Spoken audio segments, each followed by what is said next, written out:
आज दिल्ली के पूर्व मुख्यमंत्री अरविंद केजरीवाल, रायजोड़ दल जो कि असम का एक दल है, उसके संस्थापक अखिल गोगोई, तहसीन पूनावाला और यहाँ तक कि सुनील लहरी वो शख्सियत हैं जो रामायण टेलीविजन पे चला था, उसमें लक्ष्मण का रोल इन्होंने निभाया था। तो ये सारे लोग एक के बाद एक केंद्र की नरेंद्र मोदी सरकार को इथेनॉल ब्लेंडिंग मामले पर घेरते जा रहे हैं। तो आज इस वीडियो में हम आपको यही बताने वाले हैं कि किस तरीके का दबाव केंद्र सरकार पर पड़ रहा है और आखिर में आपसे एक सवाल पूछेंगे जिसका जवाब आपको देना है। तो सबसे पहले दिल्ली के पूर्व मुख्यमंत्री और आम आदमी पार्टी के नेता अरविंद केजरीवाल ने एक प्रेस कॉन्फ्रेंस किया। इस प्रेस कॉन्फ्रेंस में उन्होंने उन कंपनियों के नाम एक पत्र भी लिखा जो पिछले दिनों सरकार की तरफ से प्रेस कॉन्फ्रेंस करने आए थे और ये दावा किया था कि E20 से गाड़ियों पर फर्क नहीं पड़ रहा है। अरविंद केजरीवाल ने कहा है कि ये कंपनियां लिखित तौर पे दें कि ऐसा हो रहा है। और इसी प्रेस कॉन्फ्रेंस में अरविंद केजरीवाल ने अपने तरीके से देश के प्रधानमंत्री नरेंद्र मोदी से इस मुद्दे पर एक मांग भी की है। सुनिए अरविंद केजरीवाल क्या कह रहे हैं। मेरी हाथ जोड़ के विनती है मोदी जी से, जिद मत करो, मान जाओ। एक ही चीज मांग रही है जनता की, ऑप्शन दे दो। आप E20 रखो, लेकिन जब आदमी पेट्रोल पंप पे जाए तो उसको E0 भी मिलना चाहिए, E10 भी मिलना चाहिए, E20 भी मिलना चाहिए। अलग अलग दाम रख दो, जिसके जो समझ में आए, जिसकी जेब जो अलाउ करे, जिसका जो विचार बने, जिसकी जो बुद्धि अलाउ करे, वो खरीदे। मामला सिर्फ दिल्ली तक सीमित नहीं है। असम में इस मामले पर आज विरोध प्रदर्शन हुआ। विरोध प्रदर्शन का नेतृत्व कर रहे थे अखिल गोगोई जो है वो संस्थापक हैं रायजोड़ दल के। विरोध प्रदर्शन के बाद मीडिया से बात करते हुए अखिल गोगोई ने साफ शब्दों में कहा कि इथेनॉल के मामले पर देश की केंद्र सरकार लाखों भारतीयों को ब्लैकमेल कर रही है और उनकी बात मानने के लिए मजबूर कर रही है। 140 करोड़ जनता को ब्लैकमेलिंग कर रहा है मोदी जी और गडकरी जी ने। देख लीजिए, पेट्रोल में 20% इथेनॉल मिक्स करके हम लोग का गाड़ी का इंजन खत्म कर चुका है, माइलेज भी कम हो गया है। दिल्ली हो गया, असम हो गया, अब आपको हम सुनवाते हैं कि तहसीन पूनावाला जो कि वैसे तो टीवी डिबेट में दिखते हैं, मुंबई रहते हैं, दिल्ली मुंबई के बीच रहते हैं, पिछले दिनों जंतर मंतर पर उतरे, एक टीम बनाकर उन्होंने जमीन पर मेरे ख्याल से इथेनॉल ब्लेंडिंग का सबसे पहला प्रदर्शन किया और अब उनका ये दावा है सोशल मीडिया पर कि उनके प्रोटेस्ट की वजह से सरकार ये संकेत दे रही है कि E20 से आगे की चीज अभी न लाई जाए। इसी वीडियो में वो ये भी मांग कर रहे हैं कि सिर्फ मामला यहीं तक नहीं रुकेगा, सरकार को ये भी बताना पड़ेगा कि E20 लाने का फैसला जो कि 2030 में आना था, 2025-26 में सरकार कैसे लेकर के आई। इसके लिए जिन कागजातों को आधार बनाया गया वो पब्लिक डोमेन में डाला जाए। कहने का मतलब मीडिया में जो खबरें लीक हो रही हैं उसके बाद अब तहसीन पूनावाला अपनी टीम के साथ मिलकर सरकार पर और दबाव बनाने जा रहे हैं। उनके रुख से तो ऐसा ही लग रहा है। सुनिए वो क्या कह रहे हैं।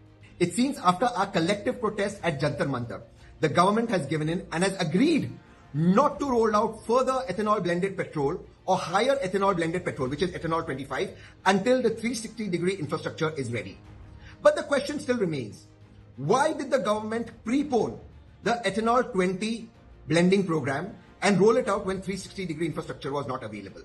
Number two, why is the car companies and the government claiming that ethanol 20 fuel is okay for ethanol 10 compliant vehicles? And if it is okay, why were ethanol 20 compliant vehicles made?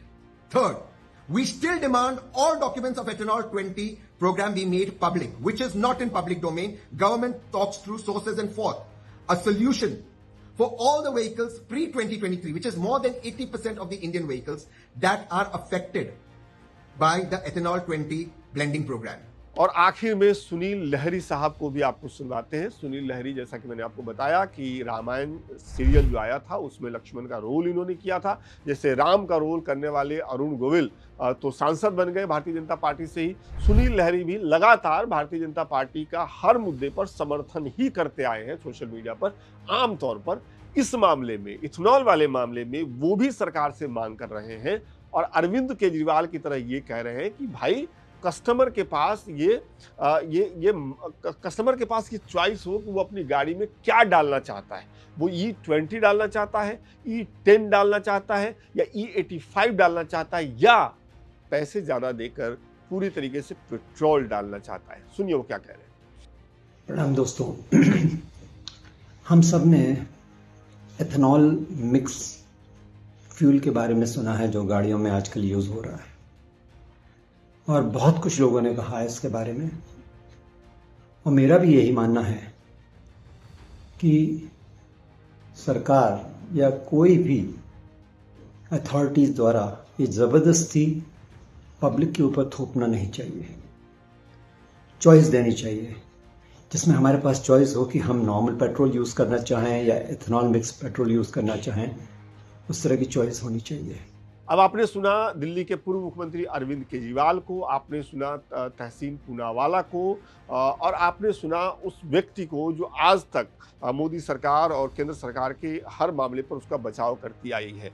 अब मैं आपसे एक सवाल पूछता हूँ कि लाखों लोग हैं जो गाड़ियाँ खरीदते हैं अपने पैसे से, अपनी मेहनत के पैसे से, और एक मिडिल क्लास व्यक्ति गाड़ी खरीदता है ना तो 4-5 साल तो उसको प्लानिंग करने में लग जाती है। वो गाड़ी देखता है इधर उधर, वो इधर उधर नहीं देख रहा होता, वो पैसे जुटा रहा होता है और अपने बजट के हिसाब से गाड़ी पसंद करता है, चुनता है।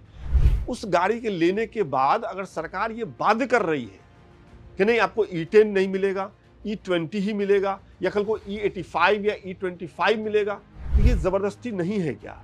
ये सरकार की तरफ से ब्लैकमेलिंग नहीं है क्या? अच्छा नहीं होता कि लोगों को एक चुनने का अधिकार दिया जाता। पेट्रोल पंप पर E10 भी रहता, E20 भी रहता, E25 भी रहता। हम समझ सकते हैं कि सरकार पेट्रोलियम के मामले में आत्मनिर्भर बनना चाह रही है, ठीक है। इसके लिए अच्छे से रिसर्च हो, इसके लिए समय दिया जाए और समयबद्ध तरीके से इसको लागू किया जाए। ये जो हड़बड़ी का मामला है ना कि 2030 में हम करने वाले थे, 2026 में कर लिया, देखो हमने कितना बड़ा काम कर लिया। आपने बड़ा काम नहीं किया है, आपने देश के लाखों लोगों को मुश्किल में डाल दिया है, उनकी गाड़ियों को मुश्किल में डाल दिया है और उनकी गाढ़ी कमाई को मुश्किल में डाल दिया है। इसलिए अब ऐसा लगता है कि नितिन गडकरी साहब पर और केंद्र सरकार पर एक दबाव बनता हुआ दिख रहा है। लेकिन दिलचस्प यह है कि इतने सारे दबावों के बाद भी केंद्र सरकार ने सीधे तौर पर आकर कुछ भी नहीं कहा। ये मैं आपको साफ कर दूं, कुछ अखबारों में सोर्सेज के हवाले से ये खबरें आई है कि सरकार ऐसा करना चाहती है